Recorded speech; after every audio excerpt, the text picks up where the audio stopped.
Good morning, everybody. Welcome back to another post Labor Day edition of the Spin Zone. I am your host, Spin Doc, here on behalf of the Daily Bread Network on YouTube. Please do subscribe and like all of our content. We appreciate the love, helps get our name out there, and it gets you access by subscribing to all of the stuff that we got going on. We got baseball for the rest of the regular season.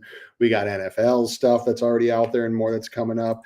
We got paid for play. College football had a show this weekend, had a lot of success with that. We got a whole bunch of stuff. The way to do it is, as you see on the crawl, subscribe to the Daily Bread Network on YouTube for all of our daily content. All right.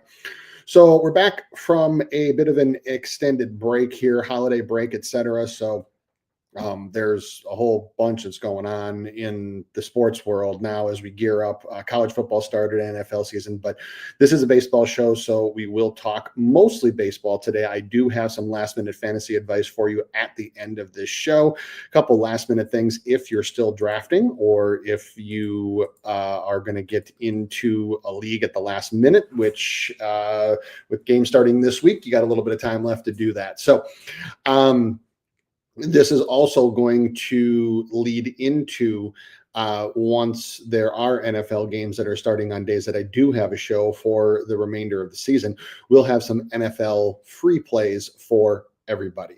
So, let's get right into it. Got three pitchers to talk about. There's actually a bunch going today. So, as always, if there's somebody that I don't cover, please do put them in the chat and I will make sure to give you an overview, high level overview, quick analysis on those players. Now, one thing before we do get going that I do want to make sure that everybody knows when you're capping, when you're looking at stuff is one thing that people, especially people that follow trends, don't pay attention to when they're betting somebody or looking to bet somebody, that if there's any general advice coming off the holiday that I could impose upon you is that September call-ups or fall call-ups are almost upon us. And what that means is not only do MLB rosters expand and not only do rosters expand, but what that also means is that the regular season roster expands from 26 to 28 players. Now, what teams will usually do is add pitchers during that time. And why that's important is bullpens are fatter. They're bringing up guys to get them experience, whether you're a playoff team or not. You even have a team like the Phillies who are going to go with a six-man rotation. And so you have to pay attention to that stuff because a lot of times people miss things like that, especially when your starter and the guys that you're going to be looking at for strikeout props are going to or are near or at their innings limit. So easiest way to check that is just to go to type the player's name and go to Baseball Reference. And on their main Baseball Reference page, you do have season by season of all innings pitched. I mean, you can get it on ESPN too if you want, but I personally prefer Baseball Reference. It's a lot cleaner for me. And what you want to look at is you want to see how close is this guy to his innings max, to the max innings that he's ever pitched in a season. If you want to look at what his at minor league as well, you can go and do the same thing and go to the player's Fangraphs page because that'll tell you how many minor league innings he's pitched. And what you want to look for is the guy more than 20, I would say 30 to 40 innings above or close to that above his max. Reason why that is important is because unless it's a veteran, like if it's a vet, like Scooble or if he hadn't gotten hurt, I would have said Zach Wheeler or like somebody who's done this over and over again. It's not as prevalent, but if you got a guy like one of the guys we're going to be talking about today, is that a young guy that's never pitched that long before. And it's especially true when it's a playoff team or a potential playoff team, because not only do you have to worry about the regular season innings load, you have to add and potentially assume 4 or 5 maybe more starts maybe even more if you go deep in the playoffs. And if you're a 5 to 6 inning guy, I mean, that's another 30 to 40 innings on their load. So you have to understand what teams are doing, and you have to be on the lookout for especially outs props that just don't look right, or strikeout hits, etc. props that just don't look right, because it could indicate that books have some intel that maybe the guy won't be going that deep today. I mean, you saw it over the weekend with Jacob DeGrom. Jacob DeGrom threw 5 sparkling innings out in Sacramento against the Athletics, only was at 83 pitches and 5 innings. And he could have easily gone another one. He might have even been able to go 2 if he worked quickly, but for sure 1. But it was 5 innings and they pulled him. And part of that is to manage the load on his arm, because these guys have millions of dollars invested in these players. So that would be my general advice that I could impose upon you, is you have to pay attention to this stuff, because you might have a pitcher that the trends say yes, the strikeout percentage says yes, but it assumes that he's going to go his normal start and he's going to throw, let's say, 90 to 100 pitches. And if he only throws 75 to 85 and then get him off the stage, that's going to have a big impact.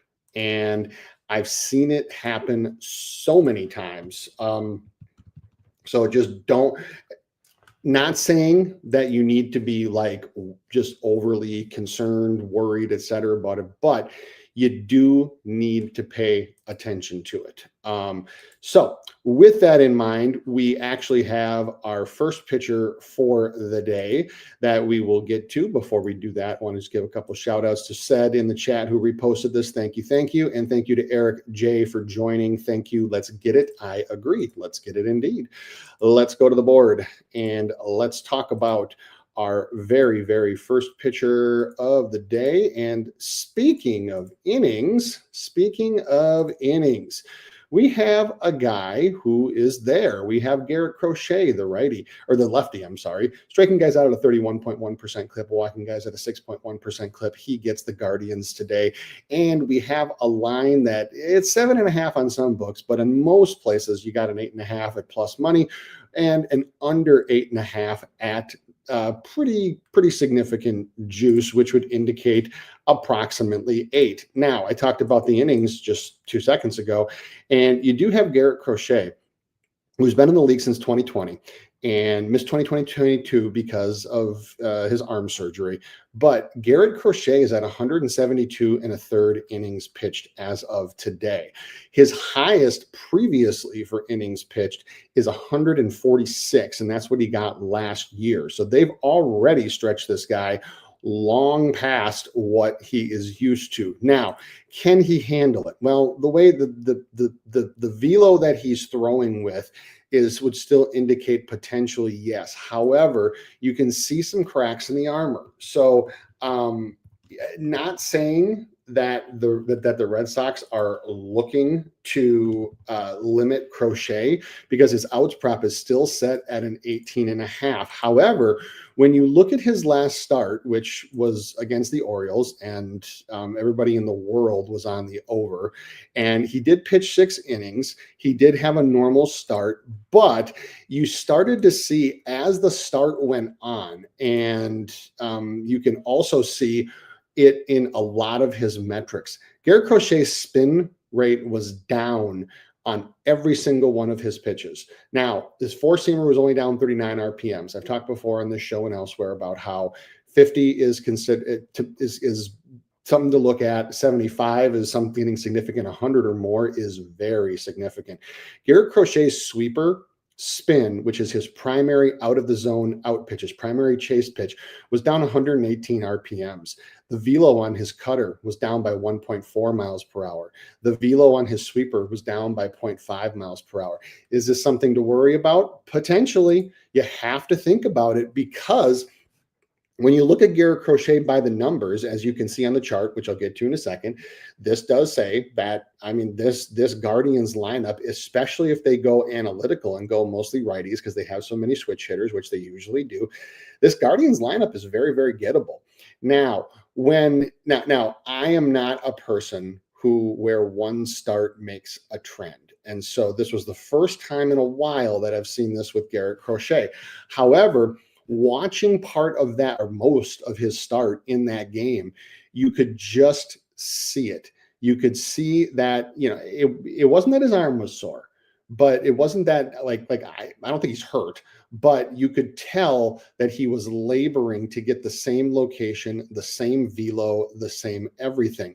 The other thing that I noticed in that game is that the vertical break on his cutter, which is important because his four seam fast, because of where the pitch runs, his vertical break on his cutter was down by 2 inches. That is significant, as is the horizontal movement on his four seam fastball was also down by 2 inches. So with the Red Sox, as of, at least, as of today, being right in the thick of the playoff race, is that Crochet is their machine. Crochet is their MVP. Crochet is their star. So what do you do with a guy like this if you start seeing this over and over and over again? Now, again, one start does not a trend make. So I'm not sounding the alarm bells yet, but it's something you got to watch for. And it's what makes, even though these numbers, pure math, because remember, I do this before I look at the line, pure math says that Crochet can easily get 8 against this lineup. But pure math also said that he could get 9 to 10 against the Orioles poverty lineup that they put out there. And you saw what happened. He 6 innings of decent baseball. Like he pitched a decent game and didn't really rack up strikeouts until the very, very end. He racked up, I think, 4 strikeouts in his last 3 innings or something like that, when his velo got a little better. But to start the game and overall, spin and velo have been down for Garrett Crochet. And part of it could be the fact that, again, he's 25 innings beyond any max that he's pitched ever in his career. So will that be a factor tonight? We'll have to see, but let's just talk about the math. Let's talk about what the math says. And the math says that this Guardians lineup is very gettable after the top 3.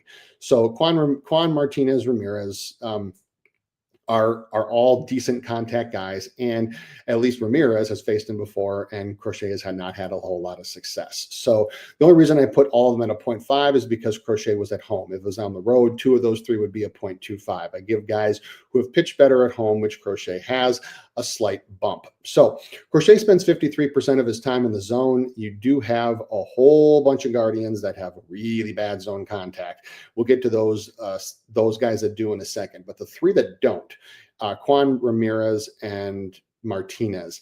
Now, for Crochet to hit this number, for him to hit 8, or even if you're playing an 8.5, for him to hit 9, is that he's going to have to get 1, probably 2 of these guys. Now, can he? Of course he can. He's Garrett Crochet. Dude's a machine.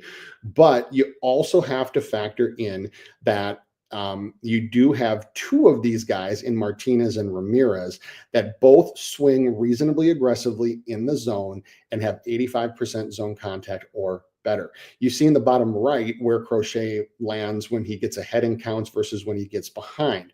This is one of the reasons why, even though Juan is like ultra contact, I had to put him at a 0.5 because he swings 8% under league average in the zone. And if you take against this man, it doesn't really matter who you are. Is that you run the risk exponentially higher of striking out. So that's why all 3 of those are 0.5. Now, what we need, if you're going to hit 8, if you're going to hit 9, you for sure need at least 1, possibly 2 from these guys, because if you don't get that, you look at the bottom 6, and I'll talk about how ugly some of these numbers are in a second. But what it means is that Crochet is probably going to have to get 2 of them or more 2+ times. Again, can he do it? Of course he can. He's Garrett Crochet. If Tarek Skubal was in the National League, he'd be the Cy Young. Even as it stands, he's still challenging Skubal for the Cy Young. I still think Skubal wins, but I think that Crochet is making a hell of a case. Now, you go down and let's look at the other 6, and yuck. So you have every single one of them is very gettable. Every single one of them is under league average in zone contact, and all of them swing aggressively. Now, here's where the rubber meets the road. Is that are we going to see the velo and the spin on those zone pitches, aka the cutter and the four-seam fastball that we've seen throughout the year, or are we going to see the cutter and the four-seam fastball that were down in RPMs by 40 to 60 and down in velo on the cutter, for example, by 1.4 miles per hour? Which one of those are we going to see? I have a feeling it's going to be somewhere in between. So I don't think we're going to see the dominant velo and the dominant spin rate that we have seen, but I'm not sure that it's going to be as prevalent as it was out of Baltimore. You also have two different sets of circumstances. You have a day game against a day game after a night game, even though Crochet obviously didn't pitch the night before, but you have a day game after a night game. He was still there against a divisional opponent, a divisional rival. Now you have a home date against a non-divisional opponent. So it's kind of apples to oranges. So I think it'll be somewhere in between.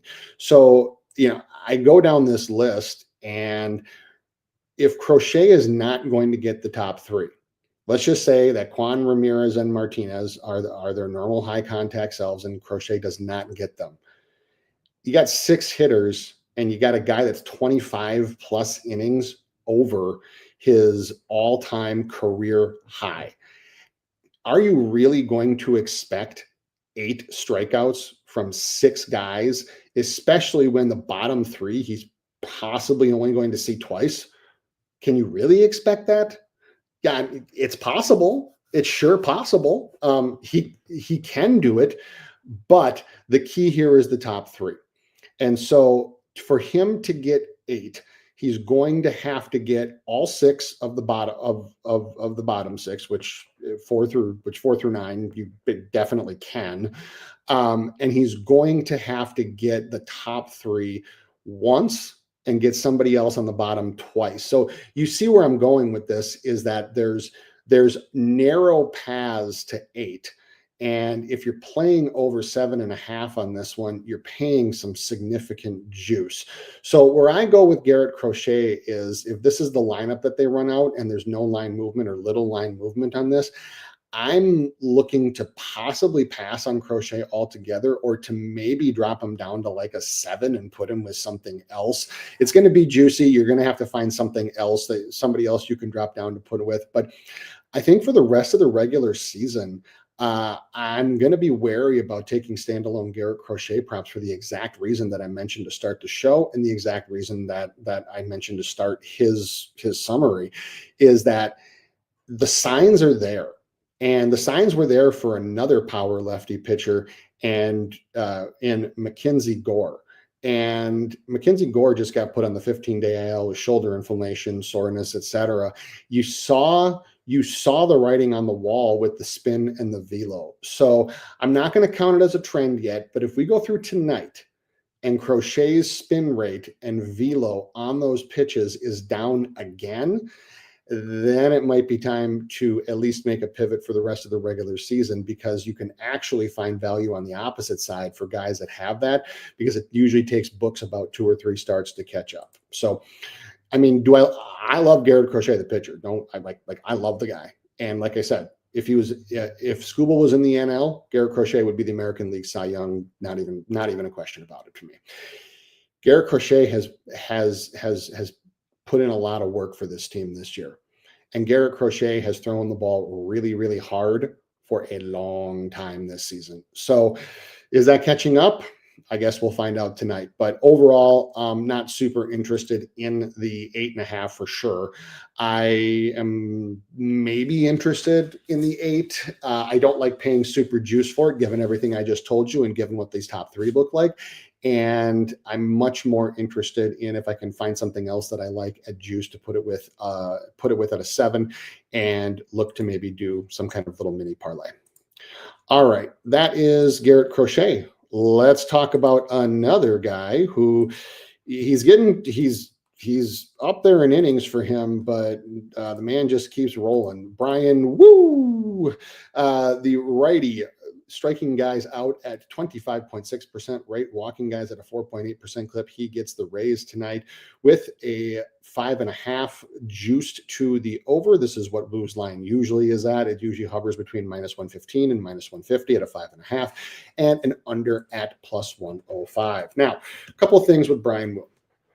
Number one is, of all the pitchers that are going tonight, and this is usually the case when he's on the mound, is you have one of the highest, if not the highest, zone percentage of any pitcher. And he usually, because he has one of the highest zone percentages in all of baseball. Now, in his last start was the first time in a long time that Bryan Woo did not get to 6 innings. He had been a machine recording 6+ innings. In fact, the last time before his last start against San Diego, where he pitched 5 2/3 at home against the Padres, the last time that he failed to get 6 innings this season was never. First time all season in every start. Now, what has that done to a guy like Bryan Woo? Well, first of all, it's put him in a position where he has had a lot of innings. So I talked about how Garrett Crochet was like 25 innings over his max. Bryan Woo is 43 over his max as of right now, and the Mariners still need him for the playoff run. So Mariners firmly in the playoff, firmly entrenched in the playoff race right now. So they potentially need him because their 3 playoff starters are going to be Logan Gilbert, George Kirby, and Bryan Woo. Now, you look at some advanced charts from Bryan Woo from his last start, kind of like you do with Garrett Crochet, and you don't see what you saw with Garrett Crochet. His velo on all of his pitches actually was up, and his spin hover, a couple were up a little, a couple were down a little, normal variances. So nothing really in his advanced metrics would indicate that Bryan Woo is starting to fall off or from an arm strength or fatigue perspective. So with that in mind, the only thing that I get a little bit concerned about is the Mariners staff has been pretty meticulous about protecting these guys. Now, you might think that's like a little bit of an oxymoron because you're like, well, he's gone 6 innings every single start when you're protecting. Well, what I mean is by pitch count. And so Mariners pitching staff never or rarely lets guys go over 100 pitches. They rarely let guys start an inning when they're at 85 or higher. So you look at some of Woo's pitch counts, and over the season, he's gone over 100 only 3 times the entire season. And that was when he started an inning and was pitching well, when he started an inning at like in the low 80s. So, but you see some of his pitch counts, even in games that he's pitched well, and it's like 84, 79, 83, 88. What I'm saying here is that the Mariners pitching staff does this to Kirby. They do it to Logan Gilbert, and they do it for Woo. Is that if you are over 85 pitches, you almost never start an inning, unless special circumstances, like when he was pitching, like for Woo, when he was pitching a no-hitter at Yankee Stadium, et cetera, et cetera, et cetera. So that's why the innings load is so much higher, but the pitch count is still reasonable. Whereas you flip it around, you look at Garrett Crochet, and over the bulk of the summer, in midsummer, Garrett Crochet would throw 95 to 110 pitches on the regular, and they would start him in innings over 95 or over 90 pitches and let him and just let him go. The Mariners don't do that to Bryan Woo. So what you have to think, what you have to think is that once he gets to about 85, 86 pitches, whatever inning he's on, is that when that finishes, he's done, period. Like, not even a question right now. So what can he do against this Rays lineup? Well, we look at it, and it's 6 lefties and 3 righties. Now, with Woo spending so much time in the zone, and he doesn't back down, he never backs down. Even if he's got a whole bunch of power zone hitters, he just keeps attacking them. And hitters can sometimes get surprised by that because they have to be thinking, okay, well, at some point he's going to throw me like a junk ball or a breaking ball. It's not how Brian Wu rolls. He just keeps coming at you in the zone. So we have 5 guys that are under league average in zone contact. We have a little bit of past history, but not a whole lot. But what I'm looking for in this one is I'm more looking for guys that swing in the zone, because if you're going to swing in the zone, then you have a chance for fouls, to run your pitch count, to get into those pitchers' counts. But what you also do is, for guys that make contact, you have a chance to put balls in play. Why that matters is I want the high zone contact guys, like in this case in the Rays lineup, Simpson, Diaz, Magnum, and Seymour. I want these guys to put the ball in play. Now, that might sound weird if, like, say, for example, I'm taking the over for Wu, which is where my lean is at the moment, but that might sound strange. But what it means is that if you have Simpson and Diaz, let's say, and each of them has a 2-pitch at bat where they ground out or fly out or whatever the case might be, right?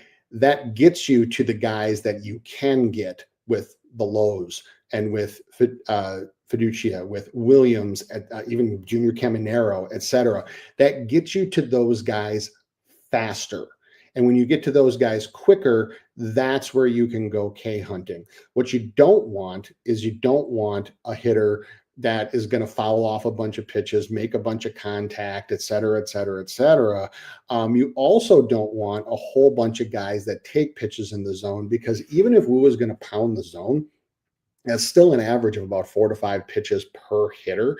And you do that over and over and over again. And then you have a coaching staff or a pitching coaching staff that's not going to let you start an inning past 85. And you see how it's possible to run out of pitches. So what we have for this Rays lineup is, we do have only 2 guys really that take pitches in the zone. And that is Chandler Simpson and Yandy Diaz. Now, Wu has success against Diaz, some success, 2 out of 5. But overall, I can't really count on either one of these guys for a strikeout because of their high zone contact. What I'm hoping is that Wu just pounds the zone mercilessly against these guys and gets on and off the stage as fast as he can. A strikeout of either one would be nice, but I don't need it. What I need for him to get either one of the Lows. I need for him to get Junior Caminero. I also need for him to get Fiducia and Williams. So you have 5 of these guys that are under league average in zone contact. We get a bonus and we get a break because we have both Lows swing a lot in the zone. We also have about league average for zone swing for Fiducia and Williams. And we also have above league average swing. Slightly above league average swing for Junior Caminero. So if you're going to swing a lot in the zone, yeah, you could put a ball in play. But what you're really going to do, if you're facing Brian Wu, because of his elite zone contact allowed, is you run the risk of a whole lot of whiffs. So for this one, this is a clear lean on the over. If this is the lineup that the Rays run, they can tend to go analytical and go 6. And so if they do that and go these 6 lefties, I would be very, very interested in the over. Now, I'm for sure interested in the over if Simpson or Diaz aren't in. I can't see many scenarios where they're not, but if Simpson or Diaz aren't in, then I absolutely want the over. But what I'm looking for Brian Wu is, I'm looking for anybody that has either poor zone contact or average zone contact and takes a lot of pitches in the zone. The reason why Simpson and Diaz don't totally fit that bill is because their zone contact is elite. So for Brian Wu, I have a strong lean on the over. If this is the lineup that they run and there's no weird janky and post lineup line movement, then it's probably one that I'm going to be in on the over, because Wu has just been a machine about just getting 1 to sometimes 2, but usually just 1 strikeout an inning. He tries to work fast. He gets on and off the stage very quick. And when you have this much aggressive zone swing, the other look that I might take for Brian Wu is I might look to take his outs. Now, 18.5 outs. If you can get an over 17.5, I would look to take that, because 6 innings looks good. The only problem is that will he run his pitch count up too high where he'll get yanked after the 6th inning? Because even with the number of guys that swing this aggressively in the zone, still, I'm not a huge fan of it, but plus money at plus 136, plus 135, that doesn't come around that often. So it's something that might be worth a little bit of lunch money. All right, that's Brian Wu. We will close with one where I suspect I know where the public will be, and I'm not sure that I like it, even though the opponent would suggest yes. We have Logan Webb. Logan Webb, the righty, striking guys out at a 26.1% clip, 5 walking guys at 5.2%. He gets the Rocks, who used to be strikeout kings, who are still on no under island in my book. Can you get to an over on this one? Huh. Well, as you'll hear in just a second, I'm not sure I'm going to be able to. So you have a heavily juiced over 5.5 at minus 166. I think DraftKings has already gone to a 6.5. I'm guessing that a few of these will go to a 6.5 at some point during the day. So you look at Logan Webb. I'm not really concerned about his arm or having innings taxed, having his arm taxed, et cetera, et cetera. Main reason being is because he's a veteran who's done this a bunch of times, and he's right in his wheelhouse for number of innings pitched. So what I need with Logan Webb always is I need guys who chase. And the reason being is you look at Logan Webb's zone contact allowed. He allows 85.6%, which is 3% above pitcher or above average. And you look at his four-seam fastball and the whiff on, it only tops out at 93, 94. The whiff on it is only 14%.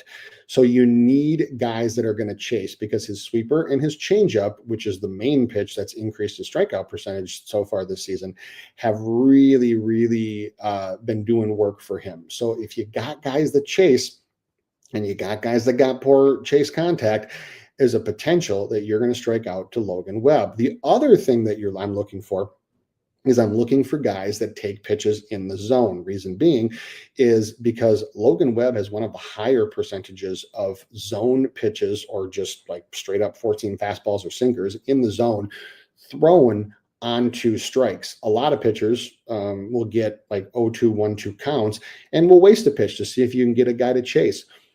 Logan will just come out.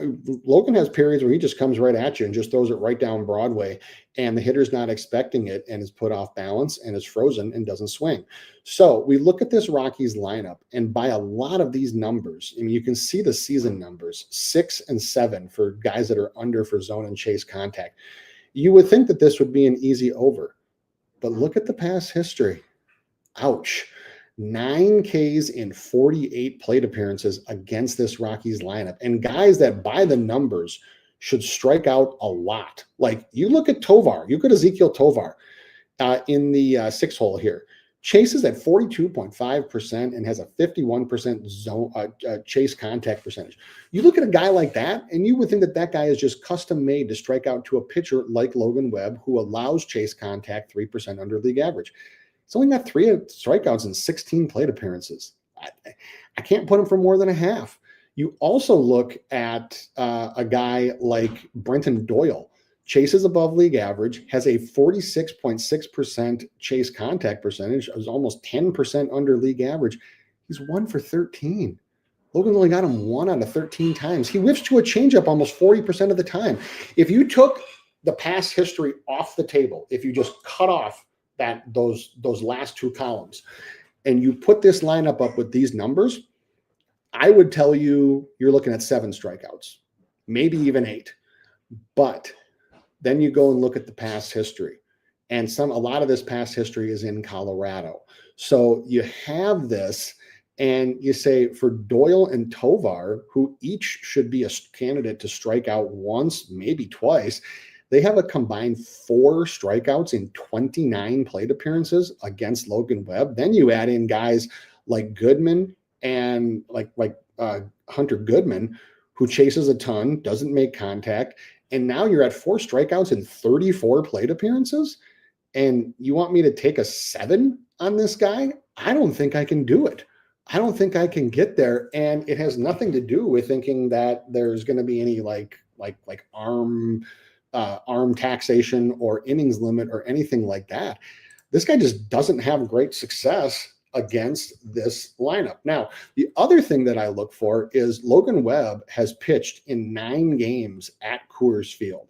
And so 9 games at Coors Field. He has 44 strikeouts in 212 plate appearances at Coors Field. That's a 21% strikeout rate. So not very good history at Coors Field for Logan Webb. One of the main reasons behind that, I personally believe, is because of the 2 main out pitches that Logan Webb has, one being his changeup and the other being his sweeper, is that the way that those run, the Coors air can impact those pitches. I've talked about this many, many times, but the basics of it are, it's called the Magnus effect. And what happens is, the way that a pitch moves is that when you throw it and you spin it off of either 2 or 3, depending on how you throw it, but usually it's 2 fingers in a certain direction with a certain amount of spin, what happens is the ball going at a high velocity like this displaces the air molecules in front of the ball. Well, what happens is those air molecules build up around and behind the ball and push it faster or more in the direction that you spun the baseball. That's called the Magnus effect. Same thing that happens when you displace anything with air. Like, say, for example, you shoot a gun. The bullet displaces the air molecules directly in front of the gun. They build up behind and they push it faster. They build up behind it and push it forward. It's a phenomenon that happens when you displace air. The problem with pitching in Colorado is there's less air. There's less air molecules. The air is thinner because of the altitude that you're at. Less air molecules means that pitches thrown with spin don't go as much as you would expect them to. They don't break as much, sweepers specifically, and that's one of Logan Webb's main out pitches. So where I go with Logan Webb is I don't think I can get in on an over here at all against Logan Webb. Maybe if there's some crazy line movement that would lead me to believe that books know something that we don't, but you look at past history and you look at guys in this lineup that by all other metrics should strike out a lot, and they don't. And I think the reason, and you also look at Webb's history in Colorado, which again, as I mentioned, 21% strikeout rate in 212 plate appearances. Logan Webb also he's started 9 games out there. He's got a 4.4 ERA and a 1.16 whip, which are both above his career averages. And I do believe it's because of the pitch mix that he throws. Because if you have a dominating 4-seam fastball, you can make up for a lot of the spin and a lot of the directional stuff that Coors takes away if you can just rear back and say, screw you, hit this. Logan Webb doesn't do that. Logan Webb's got an average fastball. So I'm not sure that I see 6. I for sure don't see 7. So Logan Webb is somebody that it's too bad that the Rockies are on no under island for me, because otherwise I might look under. Now, the one thing I will say about the Rockies is they are top half in baseball for lowest strikeout percentage since the All-Star break. Since they had the coaching staff changes, they changed up. They called up some of their young guys that are higher contact, and they've really put a focus on making contact in the zone. So if Logan Webb's chase stuff isn't going to run as well as it normally does because you're out in that altitude, it's going to be tough. It's going to be tough. So I'm not telling you to not include Logan Webb on anything. I'm not telling you I'm not saying he's going to get shelled, so you want to hammer the other side of this. I'm just saying is that on the surface, and this is where trend betting fails, is that you look on the surface and this looks like something that you want to take an over every day, all day, blah, blah, blah, blah. And it just doesn't work like that. Logan Webb has just not had success striking out this lineup. So, all right. I got a couple more people in the chat, and I want to get to some other look sides and totals. Let's see. You got J Main in the house. Welcome, my friend. What's up to you? And thank you for joining. I appreciate you, my friend. Also appreciate Mario. Thank you, thank you, thank you. Appreciate you. And Eric asking thoughts on Berrios and Darvish. Well, Jose Berrios has last year I had what I called the Rodon list, which the only person on it was its namesake. And it was a guy who effed me over so many times that I didn't even cap him anymore. And I didn't even look at him no matter what side it was on. So this year, for the first half of the season, that individual was Jose Barrios. But if I was going to bet on Jose Barrios, what I would look to do is I would look, I, I think I think over. I think his line is set exactly where it should be. I think that, with even juice on both the over and the under. So only averaging 4 strikeouts a game in his last 10, and he's under 50% to this number, and you get him basically right at average for everything. So it would be lineup dependent, but I honestly would just throw Barrios out today. I wouldn't even worry about him. Maybe I would look at an over if he was in Toronto, but with this being on the road, I'm just not horribly interested. Yu Darvish is a little bit of a different story. And Yu Darvish is up for today. His Ks are up. He's been at a 4.5 ever since he came back in July, only averaging 4.2 Ks.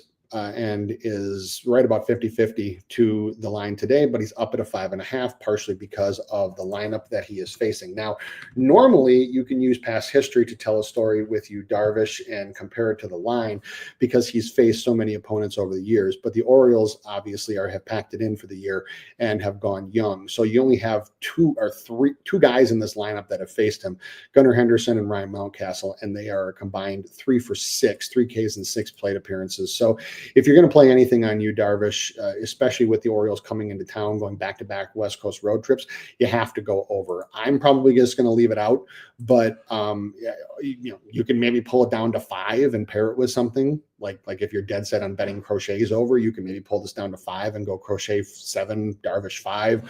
You can do that, but I think that this line is probably right given the opponent.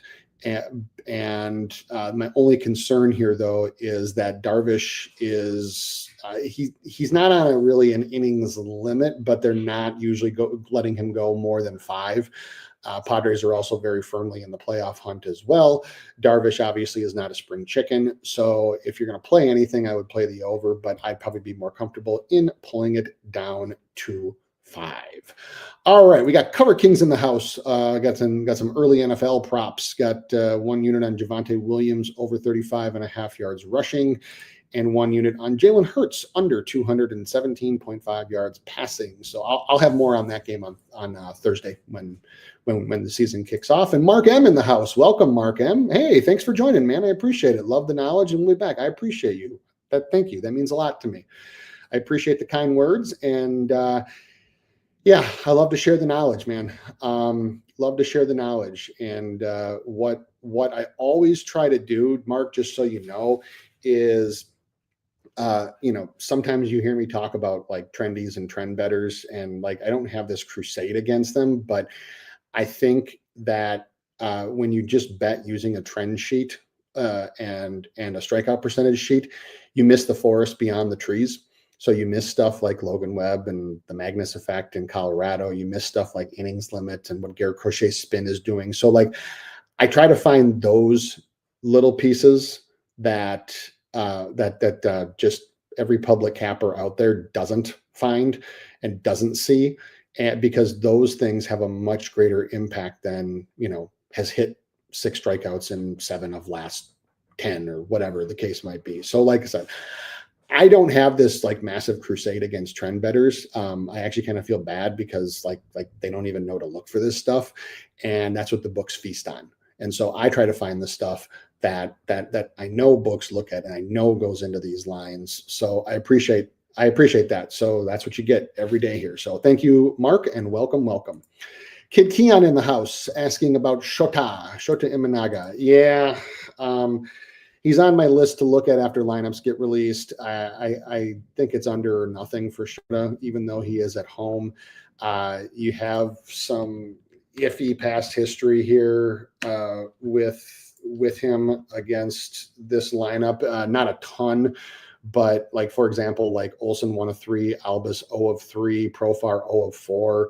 I mean, you have a bunch of guys that maybe he can strike out. The problem here is that the Braves have actually been a lot better at zone contact, and so yeah. I would look under if anything, but I'm waiting to see what the line does after the lineups are released, because to me that will actually be pretty telling. Luis Severino, uh, he's not quite on my Barrios list, but he's kind of close. I think that under if anything, even though he has been hitting this number, Cardinals have actually been striking out a lot more. They've brought some young guys up.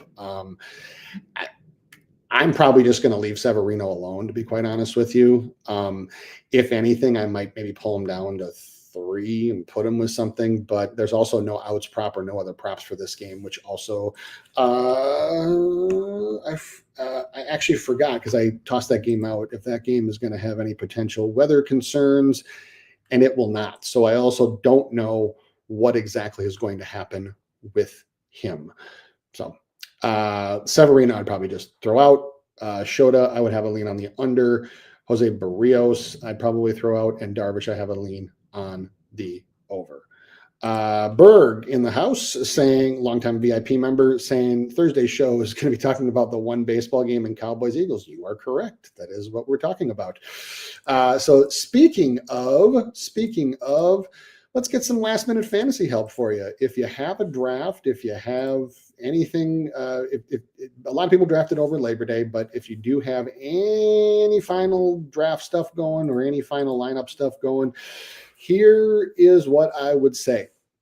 A couple guys that have moved up my board in the last week. Number 1 is Braylon Allen. Braylon Allen, there was a report from a team media source that Braylon Allen could actually lead the Jets in rushing, that Breece Hall is the top running back right now. However, once the season actually starts, that Breece Hall will be in on more passing downs and Braylon Allen will be the lead rusher. They're going to play them both a lot, just like in tandem. But Braylon Allen's skill set does fit Tanner Eggstrand's scheme better. And remember, both of those coaches, Aaron Glenn, head coach, and Tanner Eggstrand, assistant coach, they have no allegiance to either guy. And that's always something that I look for in fantasy. A key example is when I did the You'll Probably Thank Me Later segment about Bashil Tutin. And remember, I gave you Tutin about a month ago, maybe even longer, and he has shot up draft boards. And you got people even in 10-team redraft leagues taking him, thinking that he could be next up for the role. And the reason why is always the same, is that they drafted him in the 4th round. They spent 4th round draft capital on him, and they had 2 running backs. So you have Braylon Allen, you have Breece Hall. Now, the Jets didn't really do that, but what they also have is these coaches have zero allegiance to either guy.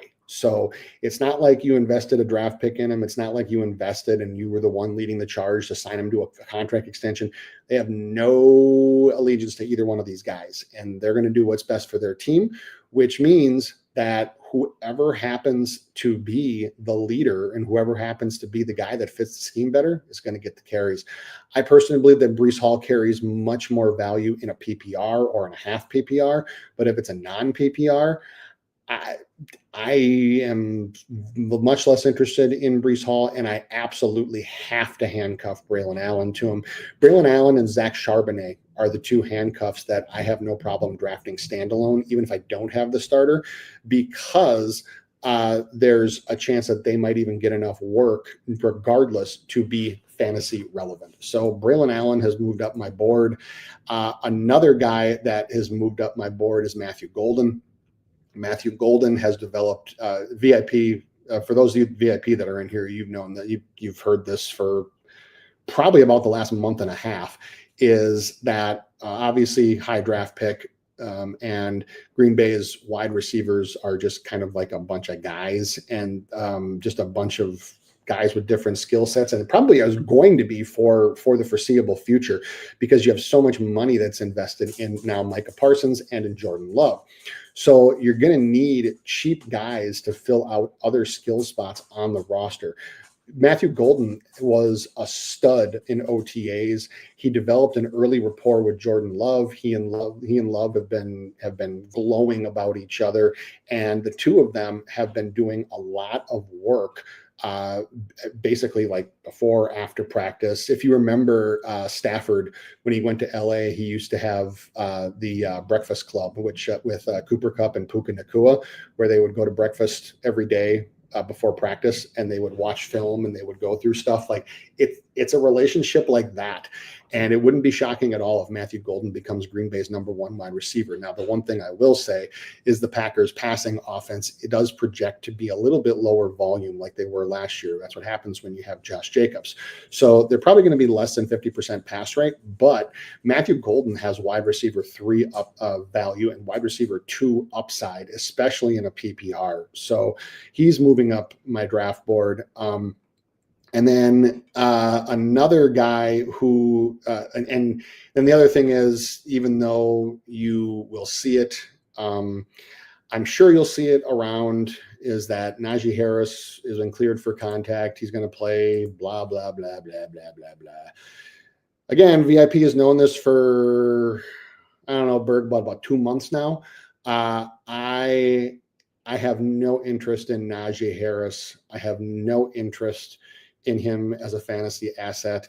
I have been on the Omari and Hampton train for about 2 months now. I drafted him in every league that I could get my hands on him in. He fits Greg Roman's scheme perfectly. It's a run-first offense. It's a power run offense. And this kid has a chance to be an absolute stud. I wouldn't expect 20-plus touches right out of the gate. I'd expect 12 to 16. But as the season progresses and as he can handle it, and more specifically as he improves in pass blocking, is that Omari and Hampton can be a league winner. And so I don't care if Najee Harris is cleared for contact. I don't care if he's going to suit up. I don't want anything to do with him. He might get some short yardage work. He might steal 6 to 8 touches, maybe 10 a game to start with from Hampton. But again, they signed Najee Harris, and then they went out and spent high draft capital on Omari and Hampton.